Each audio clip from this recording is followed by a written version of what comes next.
Brad, it is awesome to have you here on the Learning Leaders Show. Welcome. I'm glad to be here. You know, you're the first podcast I've done where our backdrops pretty much match up and look like we're in the same room I love it. together. I love it, man. It looks good. It looks really good.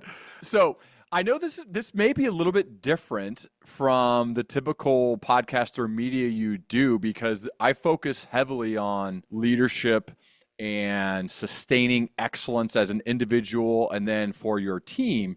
And you write some of the greatest thrillers that have ever been written. And so I was most interested to tap into your mind of like, how do you do that?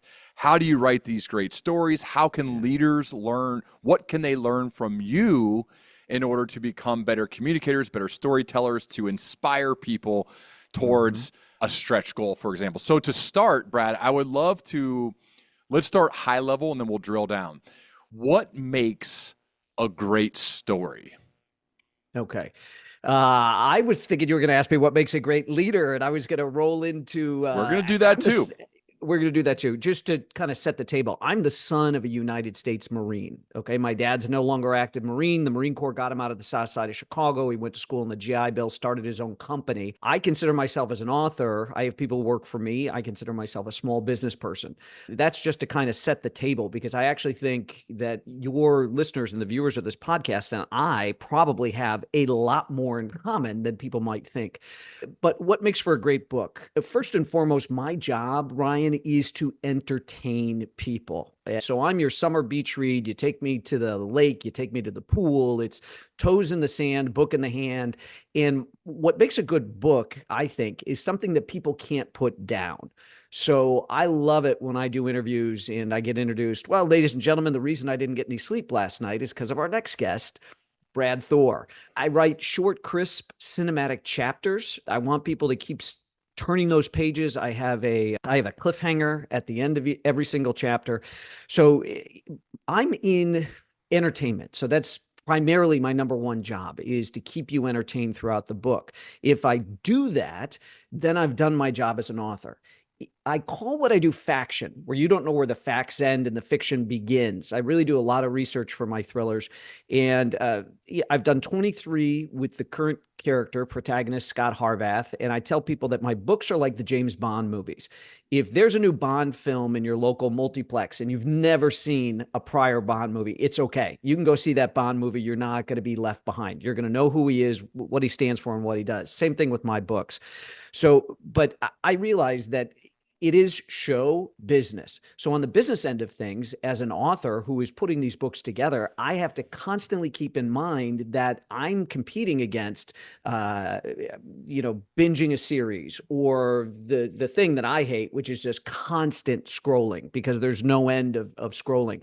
And it takes a lot of self-discipline to finish a book, and I know that. So I want to create, when I create a book, what makes a good book is that people lose track of time and they keep going and going and going. And listen, if you buy a hardcover book, you're spending about $30. If you're buying an ebook, you're probably spending about 15. Audiobook is right in that ebook kind of range.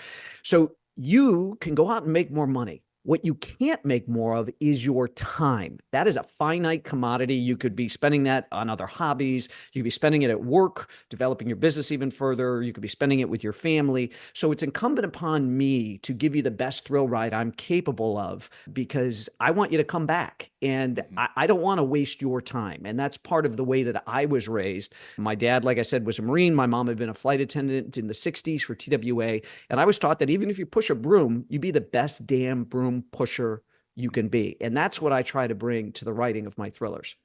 So good. Let's break down the element of stories, because that's what you do. You're a storyteller. You tell stories for a living.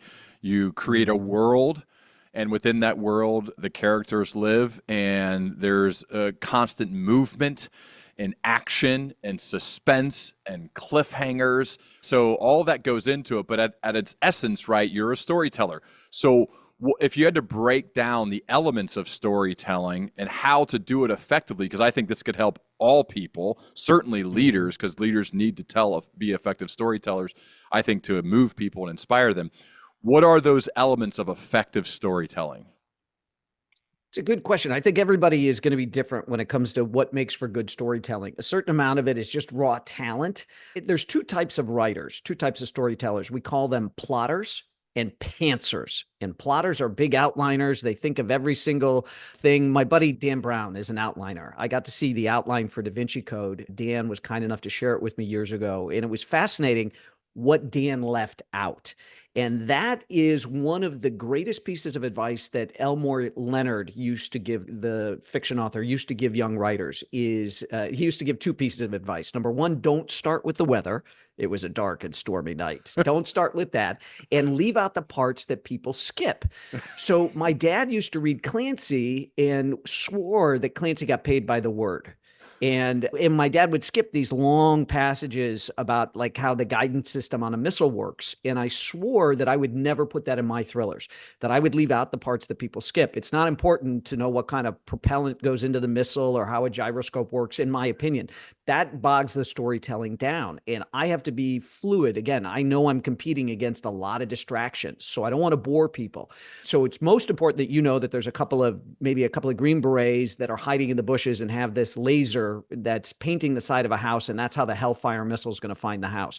So as a storyteller, don't bore people. How about that as the number one thing? Don't bore people. I used to promise when I sat in assemblies in high school, I used to promise myself that if my high school ever had me back, I would not stand on the stage and bore these poor kids the way these adults would come in and bore me as a high school student. I know you and I are going to talk about the benefits of reading fiction, but to be a good storyteller, you have to have empathy. That's something else. Don't bore people. Have empathy. Put yourself in their position.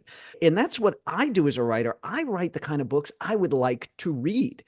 So a good leader not only knows his team and his audience, he can read the room and can move on the fly a little bit too. I think anybody who's a good leader is creative and has that ability. So don't bore people, be empathetic, understand how you can read the room. And then one of my greatest pieces of advice is when you have to tell a story, take the first four ideas that pop in your head and throw them out. Because those four ideas, if they're occurring to you, they're probably occurring to your audience. And if you want to keep your audience's attention, surprise them. Give them things they did not think were coming. And I think probably the final piece of advice I would give for storytellers is be comfortable. In fact, make it your talent to break rules. There were 10 commandments that came down. 2 had to do with adultery. There were 0 about telling a good story, right? So you can do whatever you want. Ignore the rules. But you have to entertain people. If you want them to listen, if you want them to absorb what you're saying, you have to entertain them. Don't be like everybody else. Don't bore them. Actually have them hanging on what you're going to say next and have them look forward to hearing your stories. Because if people recognize you as a good storyteller, they're going to look forward to the next story you have to tell and the story after that and so on and so forth. So if you can tell as a leader good stories, people are not only going to look forward to those stories, but their ears and their minds are going to be open to the information that you want to share with them. I love the element of surprise. I'm with you. I think that's what makes the best stand-up comedians in the world are really good at that. They say obvious things in a way that maybe you haven't thought of before, but then they also surprise you. And I think that's something you're also really good at.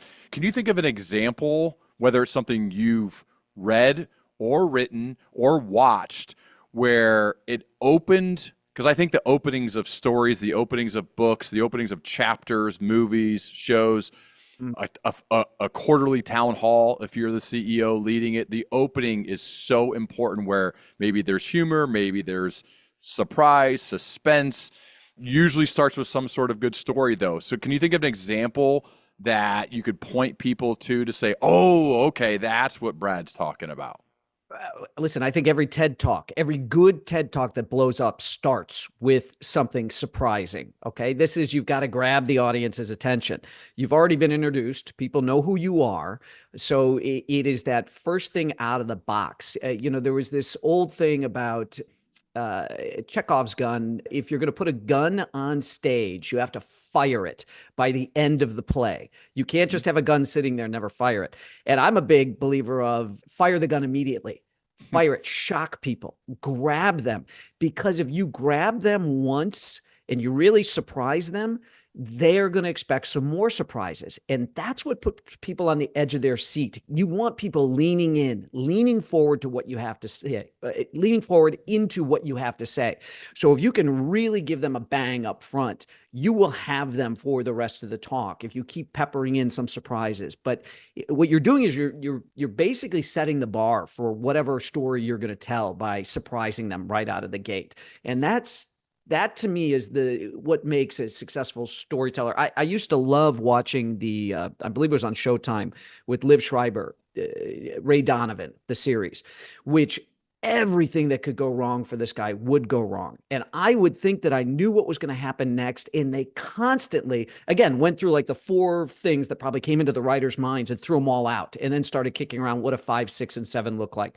So that for me is one of my favorite all-time TV shows, Ray Donovan, because constantly surprised me. I tuned into each episode not knowing what's going to happen next. Billions is another one where these guys were constantly in the business world outdoing each other, whether it was the AG going after the Axe Capital or whatever it might be, Paul Giamatti.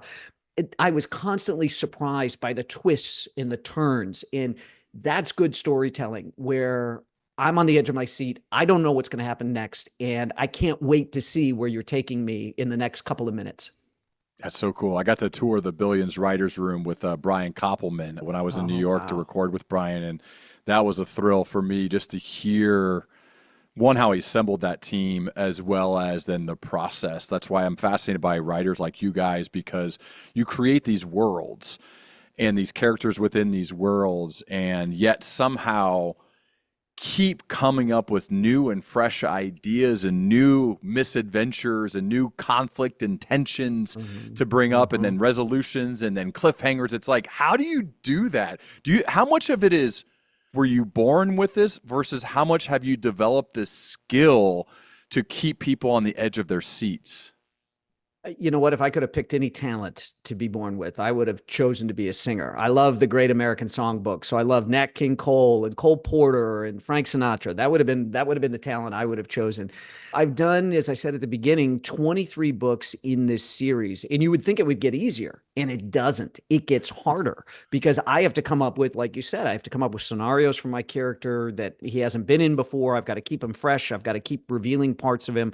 So it is a constant, ongoing discovery of the character in his world, even for me. And that's, when I talked about, I never finished my previous thought, and I'm sorry, I talked about Dan Brown being a plotter, and I got to see what was in Da Vinci, and more specifically, what was not in the Da Vinci Code. I'm not an outliner. I'm what they call a pantser, where I come in every day. I don't know what's going to happen next. I want to have the same experience writing one of my thrillers that you do reading it. And there's a quote by Robert Frost that I love very much. And he said, "No joy in the writer, no joy in the reader. No surprise in the writer, no surprise in the reader." So I'm a pantser. We joke in my house that my wife knows if it's a red wine night or a bourbon night by the look on my face when I leave the office. How badly did I paint myself into a corner? And on those rough nights, when it's a bourbon night, my wife will say, "Listen, I know it doesn't seem like you can figure out a way to get your character out of this tonight, but you're going to figure it out tomorrow when you go back into the office." And again, that's you toss in the trash can those first 4 ideas, and then you really start workshopping 5, 6, and 7. So you said a pantser. Am I saying that right? Seat of your pants. Yeah, seat of your pants. Oh, okay. So it's okay. so So sorry. seat of That's your pants. yeah, So seat of your pants. You fly by the seat of your pants. How often are you looking at the blank page? All the time. Wow. And I will admit, I'm a perfectionist. Okay. That is just part of my personality. And that makes it even more difficult because I'm constantly saying to myself, can this be better? Is the way this character said this the right way? And so I toil. I really work hard. People think that you do this many books and, oh, you must have a formula. I wish there was a formula. No there formula. Isn't. You just go. Nope.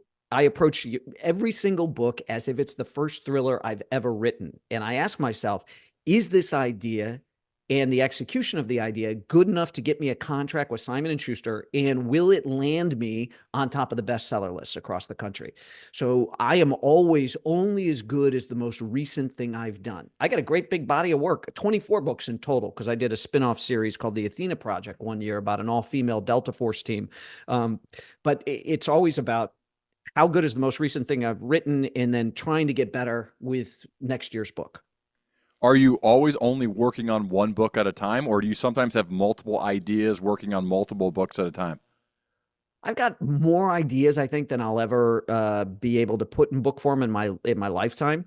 So, but it is pretty much one book at a time, because I'm looking for a big geopolitical set piece for my faction that I want to use as the background, the backdrop for the book. So I'm not, working on a book that's 3 years down the line from now. I'm just focused like a laser on whatever the current project is. I spoke with Ryan Holiday recently. He's written 12 I love nonfiction Ryan. books. Yeah, yeah. Love him. He's Met him in an always elevator in New York. He's the best. Oh, that's cool. We just recorded in Austin, but he is always like the second he finishes, he's starting the next one. So before the book even comes out, like the next book is almost done in some cases. Are you like that? Are you on a pace like that? That second you finish the book, you turn it in, and then you're working on the next one, or like you're pacing like?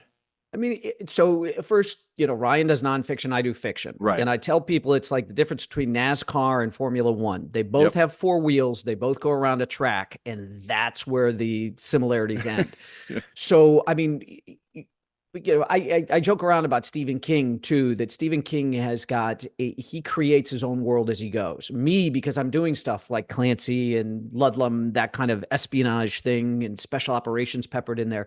I have a certain amount, I have a box that I'm in. I can't have Navy SEALs with laser guns. They have to be carrying the weapons that SEALs carry, or if I'm talking about guys out of the unit, it's got to be, all the tactics have to be correct and everything. So I do a book a year. And the amount of time, it's like people say, how long does it take you to write a book? And I say, how long is a piece of string? Each piece of string is different. Each book is different. So some require more research for me. Some require more travel, where there's many more locations I want to go to and research before I write the book.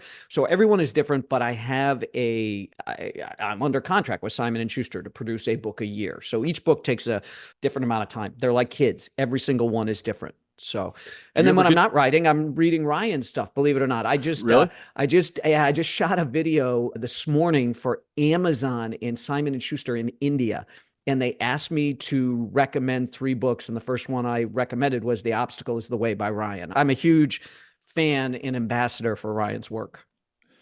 Do you ever get to the point? So you have a book a year contract, and let's say you're close to finishing it, but you're like, God, this one just doesn't measure up. Like, it just isn't all there. It's not to my standards, but I have to ship it because I committed to this contract with Simon & Schuster. Have you ever got to that point? I've never gotten to that point, because for me, so one of the best pieces of advice I ever heard for writer's block was to give yourself permission to write a crummy first draft.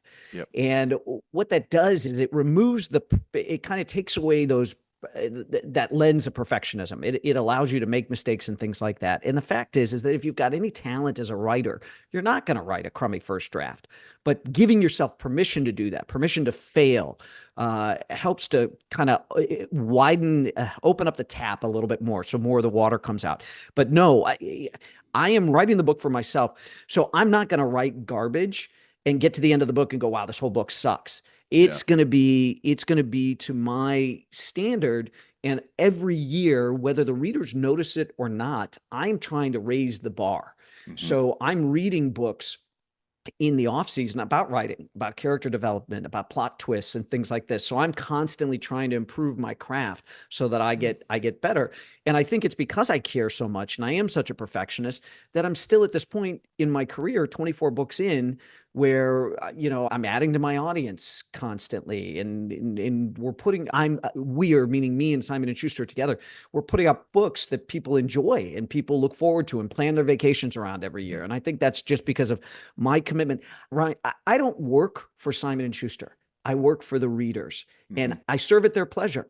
I have a job for as long as they will allow me to have the job. And so that's why I work so hard on my books, is because, again, these people can go make more money. They can't make more time. And I want to be a good steward of their time.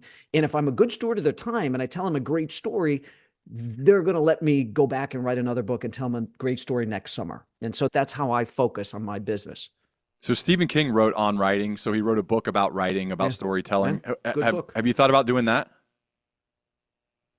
No, it would bore the You don't hell out want of to do me. that? If you wouldn't, you don't think No. it would be good? You know what? I went to the University of Southern California, and at one point they said, keep an open mind about coming back and teaching here at some Yeah. point. They said, you might get to the point in your career where you want to come back. And I think that would be fantastic. I don't think I could do a nonfiction book like that. That to me, it would bore me. I got to be honest with you. It would bore Uh, me. I'd rather, that doesn't mean I don't want to transmit that information, but I would rather be in a classroom setting. I'm very much an extrovert and I like to interact with other people. So that's how I would like to communicate that knowledge is, whether it's a master class or whether it's going back to USC to teach or teaching at Vanderbilt or something here in Nashville, something like that. I think with human interaction, that to me would be more exciting and more fulfilling than writing a book. so one of the things I was when I was talking with your team about your background and your history, I love the amount of work you put into understanding the worlds in which you're creating. For example, it's like in 2008, you shadowed a black ops team in Afghanistan to research for your thriller, The Apostle. So that part of your job, one, seems really cool, but also seems that it shows your dedication and commitment level to really grasping and understanding what you're writing about. You don't make it up, like you're actually living it. You're there. You go there. You go to the place. Can you take me back to that story when you're shadowing this black ops team in Afghanistan to research for your book and like what that was like and what you learned from that experience? It was funny. They told me at the very end of the couple of weeks that I was over there that they had reserved a hotel room for me in Kabul. That if we had touched down in Kabul and I stepped onto the tarmac and started trembling, they were going to secret me away in a hotel room and let me sit there for 2 weeks while they did what they had to do. And then they were going to come back and get me. I didn't. I actually really had a good time over there. In fact, the best fried chicken I've ever had was in Jalalabad in my life. It was fantastic fried chicken. It was really interesting. I learned a lot. I learned that there's capital T Taliban and little t Taliban, which the best way I can equate that is it's like people that get involved, maybe in LA, the Bloods and the Crips, and somebody has an association with one of those gangs because it's necessary for survival. They're not necessarily a gangbanger themselves, but that's necessary for survival. I learned a lot about the Pashto code called the Pashtunwali, which we did not go into a single village where we were not invited by the village elders because of their code, which is if you're a guest, they will fight to the last man in the village to keep you alive. Hmm. So that was pretty cool. And then what was interesting is the team that I was with always introduced me, explained who I was and what I did for a living. Because in Afghanistan, there are a handful of professions that are very highly respected. One is physician, and the other is actually author. Huh. So there was I got a lot of street, I don't know if we call it street cred, but it opened a lot of doors. They don't have a lot of authors rolling through Afghanistan, particularly the places we were at. So they asked a lot of questions. They were really interested in writing books, and they would tell me if they had read certain books by Western authors and stuff. It was very, very interesting. There was one other thing. I wanted to go down to Kandahar. There was something that was going to be happening in Kandahar that I wanted to see. And I told the guys I wanted to go down there. And one of the guys on the team who was responsible for kind of knowing what the temperature was in different places we had to go to said, you know what, that's too hot. We would need to take a truckload of Panchiris with us to serve as extra guys on triggers. He's like, we're not going. And so we cut that out of our trip. And had we gone, there was a massive suicide bombing that happened right at the spot we were going to go to. And they were taking out a police chief with the suicide bombing. And so the guy who had said no to that, who had said, okay, well, if we can't go, we can't go. He then made a joke. He said, Brad, you don't even get to decide where we stop to use the restroom for the rest of the trip. He said, your instincts are so bad. He said, if we had listened to you and gone down there, who knows, we could have all been, victims of this terrible terrorist attack. So anyway, the attack itself was not funny. The fact that they acted like somehow I could have seen it coming, that just kind of busted my chops for the rest of the trip. So it was a fascinating time. And I think it added my trip over there really added some great color to that thriller, The Apostle. There's something about being there. I think that is a leadership learning too, Brad, because It's one thing to sit in the office and to talk through things with other leaders. It's completely different to go there, see customers, be on the front lines. General Stanley McChrystal talked about that on this podcast, how he couldn't stop doing that, even though it was dangerous for a four-star general, but he had to get out on or near the front lines with the people on the ground to get a real feel for what was happening. And it seems like that's something that is very important to you, because you want to make your books are fiction and they're novels and they're thrillers, but in a way, part of what makes them good is how real they are. And I just sense that that's a big value of yours. Well, first of all, that's high praise indeed. So thank you. And the details are the bedrock of a good thriller. There's that old expression, and it applies to details. You watch the pennies and the pounds watch themselves. You need to pay attention to the details. One of the things that drives me crazy is if I'm reading somebody's book and they put a safety on a Glock. There is no manual safety on a Glock pistol. And that's a very simple piece of technical information. And if you blow that, now I start not being able to trust you. You know, there's a willing suspension of disbelief that happens when you ask people to come into the world that you create. You're not going to psychologically bump them out of the magic of the world that you've created. But when I read authors that get something that simple wrong, now I'm kind of putting walls up and everything. Now I'm looking for more stuff that you're going to have that's incorrect. I'm not perfect. I have made mistakes. There's no question. But I really pride myself on having developed a network of experts in all of these areas, whether it's the intelligence community, the special operations community, the diplomatic community, law enforcement, just on and on and on. And I've got these people, I call them my sharpshooters, and I'm able to share the manuscript with them before it goes to press so that they can say, hey, I think I know what you were talking about here, but you said it wrong, that kind of a thing. So a lot of people have this image of just the writer toiling away in seclusion, just being in isolation. And it's not true. Without the wide network of experts that I have, without them, I wouldn't be able to write my books. When you think about, Brad, the amazing leaders you've had the good fortune to be around, whether it's the special operations community, your dad, others where you've gotten to witness it up close and personal, your own life as a leader running a business, because you are, what have you found to be some of the commonalities among leaders who seem to sustain excellence over an extended period of time? Well, I will include Stanley McChrystal in this, since you mentioned Stan, and a very good friend of mine worked for General McChrystal after General McChrystal left the military, and I got to meet him and introduce him at a function. So I got to spend some time with him. There is, number one, we talked about empathy, right, in being a good storyteller. So I think empathy is key for a leader. It's one of the reasons that I love that TV show Undercover Boss. The idea of a leader disguising himself so that he can go in, whether you've got a bunch of franchisees or whatever it might be, but this idea of going in and being able to see things, get closer to the customer and see the experience from the customer's point of view, if you do that. And at the very least, to see the experience of your employees, your team, no matter where they fall kind of in the organizational hierarchy. So I think empathy is critical for good leadership. We've been given 2 ears and 1 mouth. I used to always love that expression. You know, you're supposed to listen more than you speak.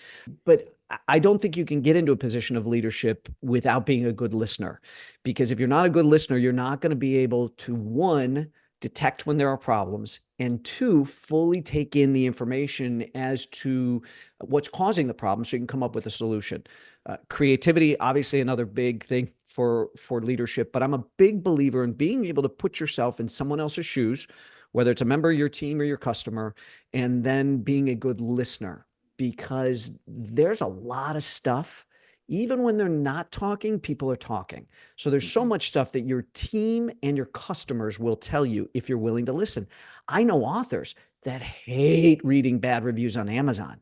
And I just say to myself, well, that's just foolish. That's a virtual suggestion box sitting in the lobby of your business. Why would you, as the leader, as the author, why would you not want to hear what people have to say? I know it can be tough when people knock you. You have to have a thick skin. Art is really tough because it's very subjective.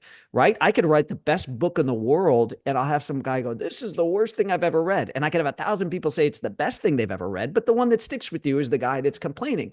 Now, if he says it's just that he didn't like it, okay, that's subjective. If he gives you details, that's like finding gold. If he says, okay, I didn't like this, this, and this, agree or disagree. I'm not a believer in the customer's always right. The customer is often wrong. In fact, one of the things that's interesting about being an author is you do get people that want to play gotcha. So they show up on your Facebook, just, I caught the big author in a mistake. And I'm always respectful. I always say thank you because I appreciate that. It's very rare is it somebody playing gotcha. Okay. Oftentimes when I get somebody who shows up on social media to correct me, it's because they love the books and they want to help the author and make me a better author. But what has happened more often than not is that I'm correct and they're not. So there's a French expression that's very funny, and it translates to encourage the others. And you would think that it was a whole thing about, I believe it was one of Napoleon's colonel. No, it was like a lieutenant who ran away from a battle because he didn't think he could win it. And they like had him drawn and quartered or something like that to encourage the others. And I used the term in French, and I had, 5 or 6 people jump on Facebook and say, no, it's to discourage the others. And then I said, no, it actually is a funny play on words, and it is to encourage the others. And I put a nice link in to Webster's for where it is. But I've had people say, oh, that gun's not made in 38 caliber. And I'd say, actually, 10 of those guns were made. 3 went to the Saudis. 4 went to the British royal family. Here's the article. But the mind's like a parachute, right? It has to be open to work. And if people are going to come to you because they want to make you better and they want to offer you advice, this is where the listening comes in. Again, I always think it's a good thing for a leader. Don't assume you know what's motivating the other person. Keep your mind open like a parachute, keep your ears open. And what's amazing is those customers, the ones you depend on, they are the reason you're in business. Your team, absolutely extremely important that you take care of them and they function well. But the customers will tell you what they want more of. And sometimes they'll tell you what they want less of. And that's like I said, that's like striking gold. I'm curious about your publishing process of getting feedback from those you trust. So I've written 3 books so far, Brad, all nonfiction. How many? 3. 3. Nonfiction. Good for you. And one of my parts of the process is when it's technically done, then send it to this small group of people that I really trust, that I think are excellent writers. A few of them are lawyers, so they're like properly trained from law school. A few of them are just like creative writers. One of them writes fiction. And I say, hey, just like redline this thing to death. And I'm not going to take every suggestion, but I will definitely look at it and consider it. And that's been one of the most helpful processes for me with all 3 books, of sometimes changing things or thinking about them or rewording them or rewriting them before it actually goes to print. What's your process like when you feel like you're either done or close to done? Do you have a team? Do you have a group of people that you get feedback from? Or are you like, you know what? I've done this a long time. I know what I'm doing. When I get this thing done, I ship it and we go. What's it like for you? So I have my sharpshooters who are not creative writers. They're, CIA guys, people from the SEAL community, guys out of the unit, whomever they may be. And I share with them former administration or I try not to bug guys if I know they're currently working for the government, like in an administration. I had a very good friend of mine who was the hostage czar. His name is Robert O'Brien. And I did a book called Backlash, and I had included the hostage czar in there. And I was really delicate with how much stuff I asked him. So I didn't ask him to read the whole book. I'm like, here's a couple of chapters, based on what it is I think you're kind of doing there. And could you critique them, that kind of a thing. So I'm looking for content, not creativity. I don't want people to say, oh, you could have written this sentence different or whatever. I just want to know, hey, no. In fact, the Marine Corps white top helicopters used to be this type of helicopter. We've now switched them. Those all just came into service in the last 18 months. That kind of stuff I'm interested in. So I get that. I finish the book. My wife is my first reader, and I call her Zorro because she goes through with a red pen and she'll take out stuff if she thinks it's repetitive or it doesn't drive the story forward. She's fabulous. She could have been a professional editor at Simon and Schuster. She's great. So she'll go through it, and then I'll look at the suggestions, and I don't always agree with her, and then I'll make the changes and then send it to my editor at Simon and Schuster. And by the time my editor gets it at Simon and Schuster, it's extremely clean because my wife, the Oxford comma, I mean anything at all. You use this word, you meant this word, or this is a better word to use. She's really helpful because instead of just saying, I don't like this, she'll make some suggestions. She'll say, you can say this in one sentence instead of two, and here's how you do it. So I'm very lucky that I have somebody who could be a professional editor just in the other room. Wow. Another cool part of your background and experience is you served as a member of the Department of Homeland Security's analytic red cell unit. How did that happen? What was that like? So in the aftermath of 9/11, when the Department of Homeland Security got stood up, one of the things the federal government realized immediately before the 9/11 commission was ever impaneled, they said this attack was successful because of a failure of imagination on our part. So they said, we're never going to be caught with our creative pants down again. And they set up this thing called the analytic red cell unit. And the goal was to bring creative people from outside DC and Northern Virginia in to that part of the United States to help them brainstorm how terrorists might strike, what targets they might strike at home and abroad, that kind of a thing. And so I was invited into it. Michael Bay, the director of the Transformer movies and the Benghazi, the 13 Hours movie, Michael Bay was in there. And it was pretty cool. I call it the Las Vegas of government programs because what happens in the red cell stays in the red cell. I can't use any of it for my books. Michael Bay can't take any of it and put it in a movie. As we discussed, my dad, no longer active Marine, but once a Marine, always a Marine. My dad served his country by picking up a rifle. I am honored to have been asked to serve my country by just using the gray matter between my ears. So it's one of the proudest things I've ever done in my life is to be able to just be part of the red cell unit for the government. So you were coming up with creative ideas of ways people could attack us and sharing these are some attack methodologies that might be employed, or they would feed us little bits of information. So you wondered, I don't know, pick anybody. I'm just going to randomly grab like the Defense Intelligence Agency.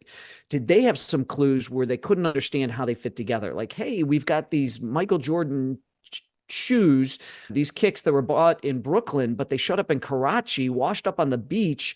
And the kid that found them had been arrested in Lahore 3 months earlier, and he had a cell phone chip that was sold out of a store in Dallas. How might all these things knit together, kind of a thing?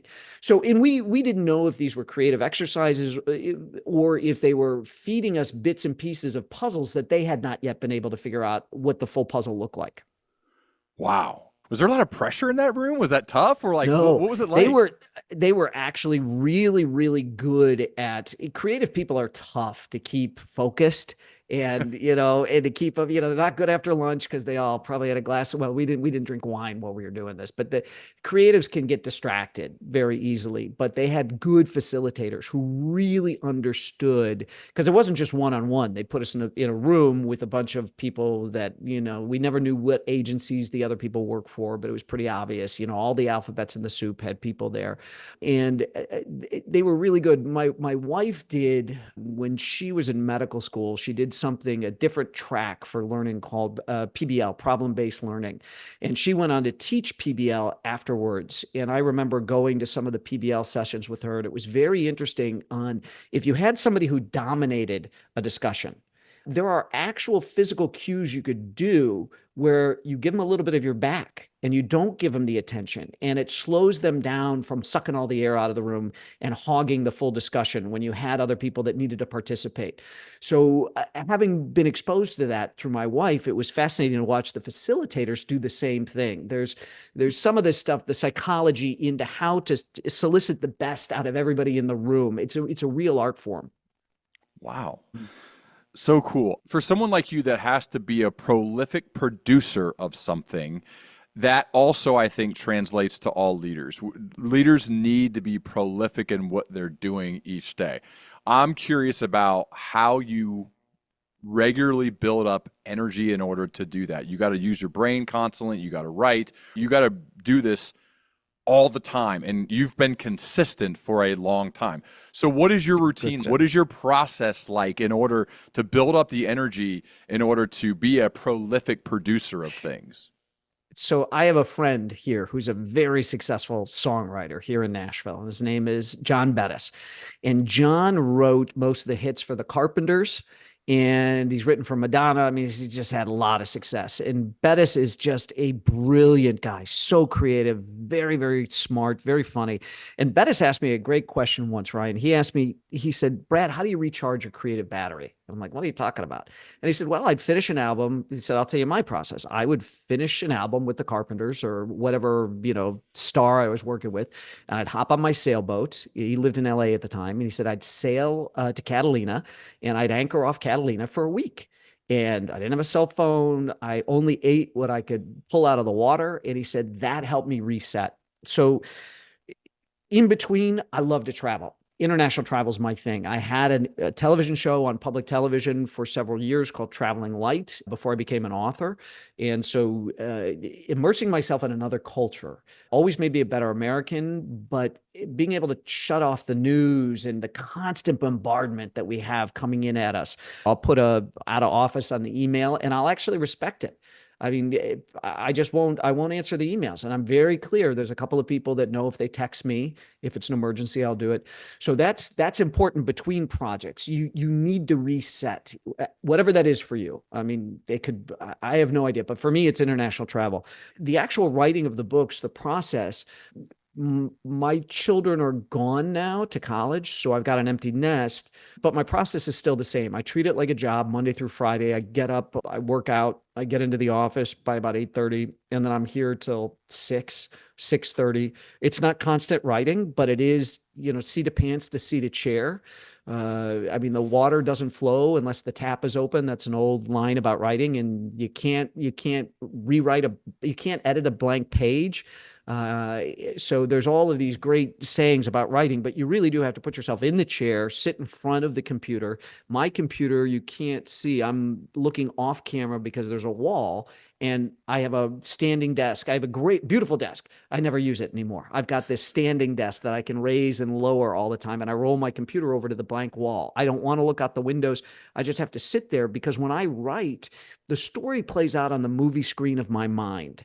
And again, I want to have the experience writing it that you do reading it. So it's very cinematic for me. And that's the way I write, short, crisp, cinematic chapters. But it can be tough because I am a voracious consumer of news. I get a lot of inspiration from what happens in the news. And I'm not a sports guy. Politics is my baseball. I am fascinated by politics. I've worked on presidential campaigns, been to the White House, Didn't you all this run stuff. for president or you thought about it? I announced, yeah, I did. Yeah. I did think about it, and then I ended up leaving the Republican Party because I just was unhappy with the way it was going, and so I've been an independent since for several years now. So I just didn't like the direction that it took. And that, again, is part of being the son of a United States Marine. We talk about character being destiny and all that kind of stuff in the importance of integrity, just all of the things that you would think about that you would put under kind of the umbrella of what makes for a good leader. That was drilled into us by my father growing up. It's hire slow, fire fast, all the things you want to look for in your team. And then if you are assembling a team, if you have the privilege of leading a team, what are your duties? Not only to shareholders in your customers, but also to your team members. And so we really were taught that we're stewards of this country. We don't own America. It's incumbent upon us to leave a freer, more successful, stronger, better defended, more successful nation to the next generation. Because again, we're caretakers. We hand it off and we should hand it to the next generation better than it was handed to us. So we had a lot, we marinated in leadership and what makes for good leaders growing up with, particularly with my dad, who's a Marine. Wow. So I mean, to announce to be the president of the United States is a like massive thing, huge ambition. Like, where were you at in your mind at that point to say, like, I want to make a run at this thing? Let's go. I'm going to be very honest. I don't like Trump. I never thought he was a man of good character. I couldn't stand him.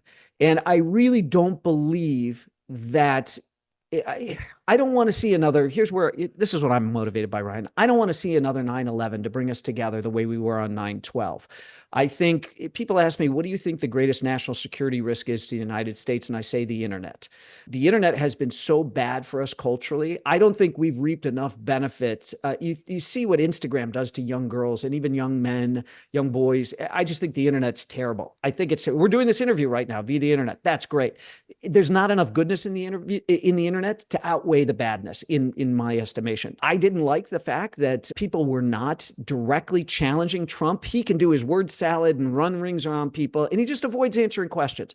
So when I did that, when I said I want to run, it was in the lead up to the primaries. I wanted to see if I could pull enough to get on the debate stage with him, to really put issues about character and leadership and that kind of stuff and what makes America great. I had to build a wall and all this nonsense.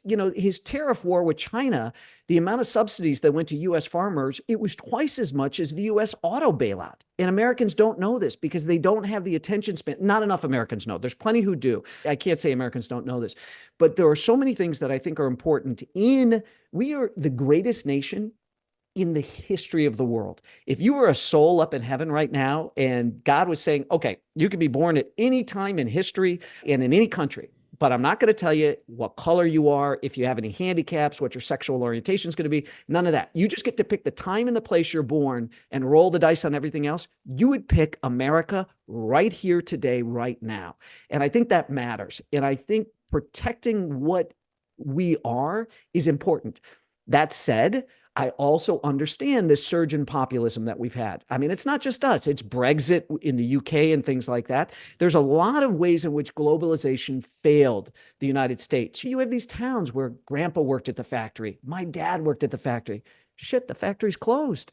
What do I do now? And it's not like the Dust Bowl and all these other kinds of things where there was no government assistance and people had no choice. If you wanted to eat, if you wanted to survive, you packed up everything you owned into your car and you drove someplace else where the jobs are. That doesn't happen now, right? People can get a certain amount of government assistance. And by the way, I've never met anybody who's on government assistance who likes being on government assistance, but people can get glued in place. And we've got the fentanyl crisis and people are abusing drugs and things like that. I think that we were very short-sighted in maximizing profit. I'm a capitalist. I like maximizing profit. But when we began to offshore everything, I don't think anybody, not the politicians, not a lot of people in boardrooms, I think the focus was such that people didn't take a breath. There wasn't the empathy to say, what does this do? We're now taking our business away from this factory in the Rust Belt. What happens to those people? And now we're reaping that, just the way the Brits did, too, with Brexit. There was a reason, right up until the vote, they thought, oh, we're not going to exit the EU and all this kind of stuff. And it showed a lack of empathy. It showed a lack. They wanted to paint people as hillbillies or just uneducated blue-collar workers. These are your fellow countrymen and women. You can be a capitalist. You can be about maximizing profits. I know I like to see profits maximized at companies I invest in, but we have responsibility as citizens, as Americans. And I just think, again, minds like a parachute, got to be open to work. I think we're kind of learning. Unfortunately, sometimes we only learn lessons in hindsight. And I think we're learning a big one now. And again, the populism, it's not just here. The Germans have it, the French. I mean, it is not just an American issue. It is a global, particularly in the Western world, it is a big issue. So that's the kind of stuff I wanted to be on stage talking about. I didn't want Trump to be able to rope-a-dope the other people. And having worked on a couple of presidential campaigns, I understood that if you want to really get into it with this guy, you've got to be able to kind of put Marcus Queensberry rules aside and go after him and not let him rope-a-dope you and get some answers. And then I realized I wasn't going to pull support that I wanted to pull, and the country was going a certain direction. And I was watching the Republican Party fall in line behind Trump, and I was like, no, okay, This is not the part. Listen, I'm a sunny Reagan optimist. Reagan wasn't perfect by any stretch of the imagination. I thought he was fantastic. I really liked him. I liked his personality, like what he did as a leader. I thought he was very, very courageous, creative, empathetic, funny. Goodness, that guy was funny. So I just felt compelled to rise to the level, to the calling that we were taught as kids in my house, that we are responsible for this country, and to, like I said, hand it down to the next generation better. So that's what had influenced that. I Sorry, don't you feel got like my family jokes, Ryan, that like Al-Anon, there should be a 12-step program for me, except it would be called On and On and On, I feel like I because I could found go what real you're long. really passionate about. I Yeah, don't think that's the end of I'm your politician patriotic. days, Brad. I don't know. Like you're going to run again for something? You know what? I have this dream, and my wife doesn't like politics. So I have this dream about going I back feel to like you love it Chicago. though. I do. I do. Yeah. I love it. I have a friend of mine back in Chicago who's in the media back there, and he keeps encouraging me to come back and run for mayor of all Ooh. things of Chicago. And I told him, I said, if I ever did do that, I would launch my campaign from a very significant place. I'm not going to give it away because if I ever do it, I want it to be a surprise. But I've thought about it. I don't know that I have the necessary background to go for such a high office so quickly. But you know what? I mean, at some point, my kids are grown up. They are insulated. I would hate to run for politics and have, all the slings and arrows coming my way and my kids active on social media and having to hear that stuff. But as they become adults, that might be, I don't know. We'll see which way the country's going. And, yeah, but I would love to see us again. I don't want another 9/11 to bring us together. I really hope that doesn't happen. Yes, 100%. Do look forward to seeing this announcement in Chicago here in the future, though. One more question, Brad, before we got to go. I'm curious for somebody who is a bit earlier in their career who wants to be a professional writer. They want to earn their living through writing, which is insanely hard. You've been doing it for a while. A tiny, tiny percentage of people who want to do it actually get to do it. So I know it's a long shot for everyone.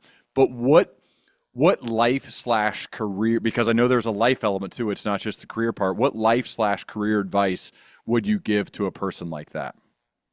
You just got to keep writing. You got to keep writing and writing and writing and rewriting. Mary Higgins Clark used to get up 2 hours before the rest of her family and sit at her kitchen table and write. And she's one of the most successful authors ever. I mean, Stephen King was a school teacher and he was writing. So you just need to do it. Writing is something you can always get better at. So that's the other thing too. I mean, I'm at this, like we said, over 2 decades, 24 books, and I'm still reading books about how to get better as a writer. I don't think I'll ever be finished learning how to be a writer. So, and I would also say, so many people I see jump right into the self-publishing thing. And Yeah. I don't know if you want to make a career. Some people can, but I think, I don't want to be so kind of hidebound and old school to say the only way to do it is through a traditional New York publisher kind of a thing, because there's plenty of people doing it on the internet and things like that. It's hard. I got to tell you, I don't know that I've got a magic piece of advice. I was very Mhm. lucky. I came out of the TV world where I had a bit of a brand developed already, because I was doing my travel show nationwide on public television. I was able to parlay that in my stuff with the Department of Homeland Security. I was able to discuss not what happened in there, but terrorism issues. That was really, really big. I mean, my first book came out only a couple of months after 9/11. So that for a long time with the global war on terror, that was a big subject. So I think to sell books, you have to figure out a way to let people know about your books. And that's probably the biggest thing is you could write the best book in the world, but if nobody knows about it, you're not going to sell any copies outside, your family. So that's the key is how do you have if you're a fiction author, what's your nonfiction hook? Because traditionally, if you want to do TV, local TV, all that kind of stuff, normally authors aren't good interview subjects. So there's a built-in resistance to putting authors on TV. It's a great way to sell books and to let people know about them. But so's probably ads on Facebook and things like this. You just have to be creative. You have to realize that it is a business. You have to write a great book, and then you have to figure out ways to sell it. Because even if you have a New York publisher, you're still going to need to know how to sell your books because you're going to want to augment what they're doing. I don't know if that's helpful. That's actually a curveball. I hadn't considered that question, to be honest No? with you, Ryan. So I don't Well, I like necessarily it. have a canned answer ready to go on that Well, one. the That's a other tough question. no, the other thing too, I actually have one more, is a lot of us, I put myself in this camp of we're strivers, we're trying to sustain excellence ourselves as leaders and build things. Mm-hmm. And so we read a lot of nonfiction, and Yeah. sometimes that puts the fiction on the back burner, even these great thrillers like you write. And you teased this earlier that there is a lot of science to back up the fact that us, again, putting myself in this camp, need to be reading more fiction, need to be reading these thrillers. It'll make us better. Can you share a little bit about why the primary group of Yes. people who read nonfiction should actually read more fiction? Yeah, particularly if you are a leader, which involves a tremendous amount of problem solving, right? A good majority of your day as a leader is like constant problem solving. So Mhm. there is a very solid base of scientific study that shows that if you read fiction, we're not talking about nonfiction now, we're specifically talking about fiction. Again, if you read fiction, that your empathy develops. So we talked about how important it is for leadership to have empathy. So your ability to be empathetic increases. Blood pressure comes down, which a lot of leaders need, and it also helps with your creativity.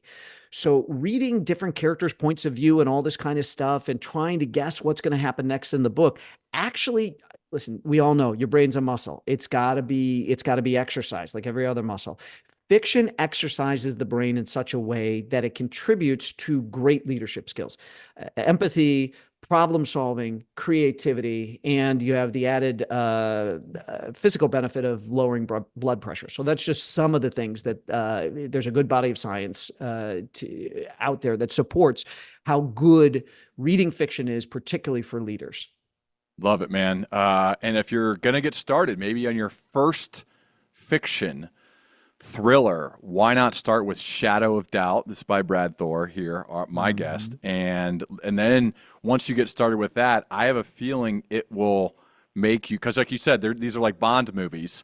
You don't have to read them in an order. You could just pick them up, pick anyone up. And I think once you get hooked on one, and I know you have probably countless examples of this, you'll then go to the next and the next and the next and the next, because you realize, oh, I didn't realize I like this stuff, but this is amazing. I love reading these fiction books. I'm going to keep going. So highly recommend. Let's start, especially if it's your first one, or if it's not, hit up Shadow of Doubt by Brad. Well, I appreciate that. And I have to tell you, what's really interesting is my protagonist is dealing with the greatest leadership issue of his career in Shadow of Doubt. So he's got one foot in one particular arena, one foot in another, and there are all these forces back in DC that want to pull him over the line one direction where he doesn't know if he wants to go. So he's wrestling with what it means to be a leader and what he wants his future as a leader to deal with. So he's a spy, there's lots of action, but there is this subtle kind of theme about what is leadership that reverberates throughout the book. So good. Brad, thank you so much for being here, man. I know we went on a wide range of topics beyond just writing thrillers, but I really appreciate learning more about you, your background and the stories, and I certainly think this will be helpful for leaders. I would love to continue our dialogue as we both progress, man. Absolutely. Absolutely. It was my pleasure. Thank you for having me. Thank you.